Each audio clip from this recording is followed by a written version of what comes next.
In the wake of the shooting death of a rookie NYPD officer, New York City Mayor Eric Adams unveiled a sweeping blueprint to end gun violence, a plan that fulfills Adams' campaign promises to return the city back to tough-on-crime policies and policing.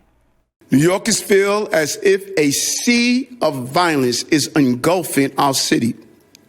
But as your mayor, I promise you, I will not let this happen. We will not surrender our city to the violent few. We're going to go back, and we won't go back to the bad old days. We're going to get trigger pullers off the streets and guns out of their hands. Most notably, the blueprint lays the groundwork for the reinstatement of controversial plainclothes anti-gun street units that were disbanded in 2020 by former Mayor Bill de Blasio after their stop-and-frisk strategies were deemed racist and unconstitutional. According to Adams, these units will be deployed to 30 precincts where 80% of the city's violent crimes are reported. We've got Malik Abdul, a Republican strategist, here to discuss the plan. Welcome. Good morning. Thanks for having me. Thanks for joining us. So, the crime problem in New York City and other places, I think it's hard to deny there are serious concerns. Obviously, people can argue about the extent of them. And certainly I wouldn't want to see stop and frisk and policies that violate civil liberties be brought back. But what do you make of Eric Adams' plan to do this? There are constitutional issues, but there's the issue of rising crime as well. This is something that New York has dealt with for a while when you consider the number of mayors that they've had in the city. But this actually reminds me, at least the proposal thus far, because as you said, our civil liberties, that will always be an issue. But it kind of reminds me of the stop and frisk era. And I remember, I think that was probably back in 2015 or so when Mike Bloomberg, he actually had to defend, initially came out and defended his practices, and that people felt disproportionately impacted minorities. But in that particular instance, Bloomberg himself, and it was he said it in a very flippant way that you can go into these communities, throw them up against the wall, kind of ridiculous things.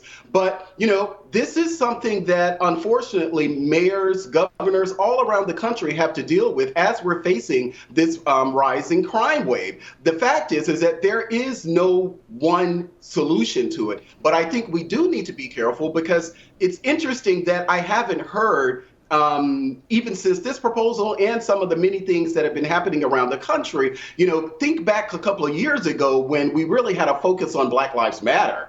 And there was a lot of discussion on over-policing and many of the things that they did. And in some instances were ruled unconstitutional. But I don't fault any mayor, I'm a Republican, but I don't fault any mayor, including Eric Adams, for having to do things to respond to the crime wave, because most of what we're talking about, you can implement any type of policing or programming, but a lot of what we're talking about are the personal behavior of repeat offenders. And this is something that's very intractable. I don't think that this is, obviously, this is not the perfect answer, but when you have communities all around New York, all around Washington, D.C., Baltimore, Chicago, in places all around the country saying, hey, we have a problem, and this soft on crime approach seems to not be working. So he has to do something to address it. How effective it will be,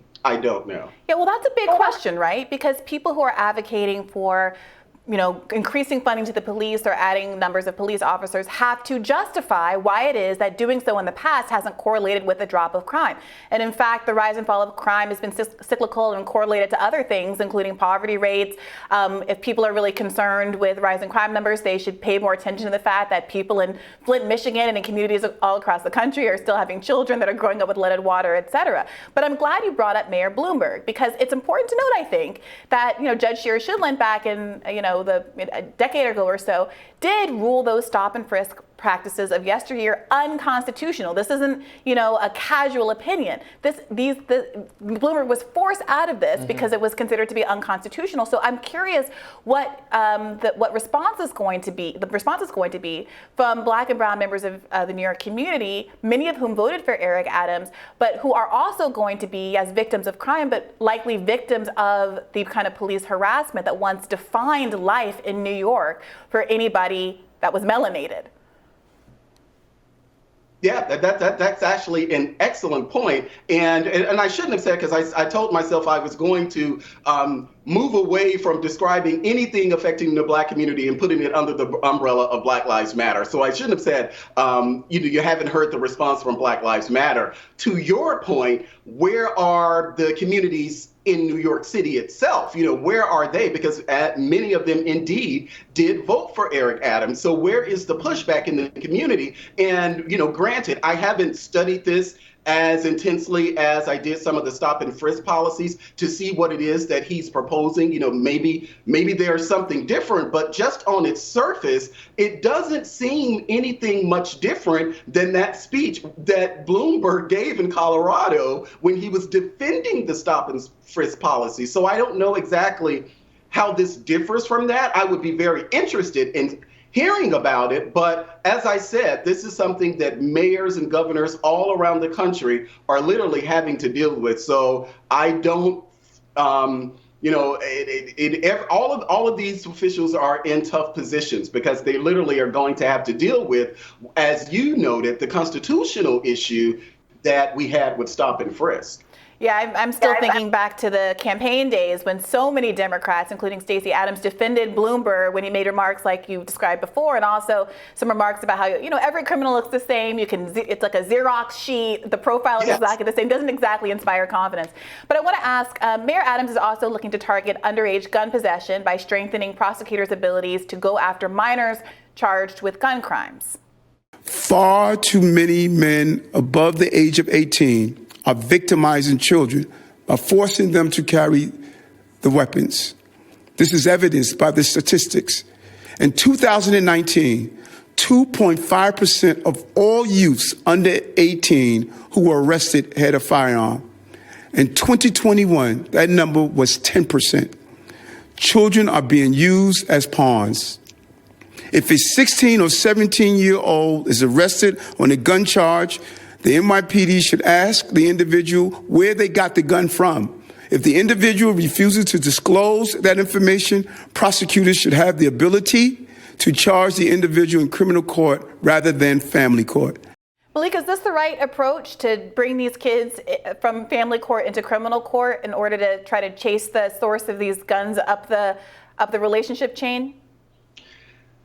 I'm really on the fence about this. As someone, I live in Washington, D.C., and we've definitely had an issue with not just the spike in crime, but really the perpetrators, or many of these, are actually teens. We had recently, a council member candidate, and we can't tell if those were actually teens, but he was carjacked at gunpoint while he was at a grocery store. Many people are now in the community, and we're not hearing a lot of pushback against law enforcement at this point because people aren't feeling safe in the community. Carjackings are up, and because of teens themselves are, disproportionately the people who are actually perpetuating these crimes. It actually is a problem. Whether or not this whole debate over guns, and it's kind of what this sounds like, what Adams is proposing, that it's not the people that's the problem, it's the guns that's the problem. Or as the New York governor said recently when describing the murder of the police officer,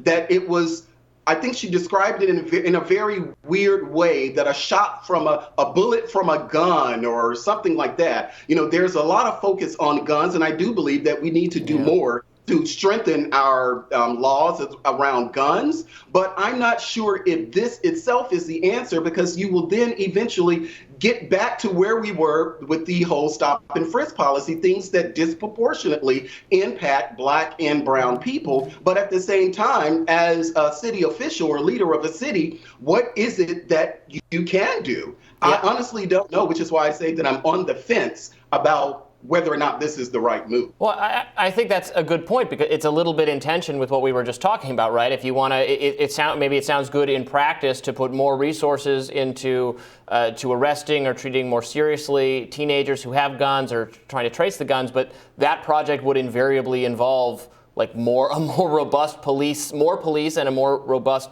police presence in underprivileged communities, et cetera. which then runs into the problem. So it's this delicate balance that we have trouble threading. I mean, we have, and also teens, some right in the 15, 16 category who are committing really bad crimes, but fall under the age where they're going to be handled differently by the system. And I generally like to actually give teenagers a chance, let them rebuild their lives, not ruin it. Sending people to prison is horrible, but then you have the problem where all crime is committed by people, not all of it, but violent crime certainly by people between the ages of 15 and 30, with a heavy bias in the 15 to 25 range.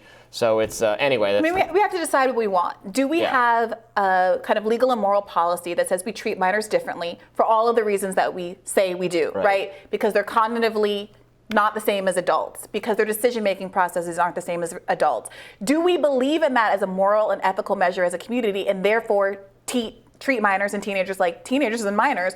Or are we going to carve out all of these exceptions the way we have historically done in our criminal justice system, where we'll lock a 13-year-old up with adults for years, basically cementing their life status as members of a criminal underbelly or a marginalized group? I agree with you. I mean, it's a difficult position to be in, but if we're going to be throwing resources at a problem, I'd like to see a world where instead of locking up people for $40,000 a year on the government's dime, we're talking about spending $40,000 a year to do things like give them housing and education.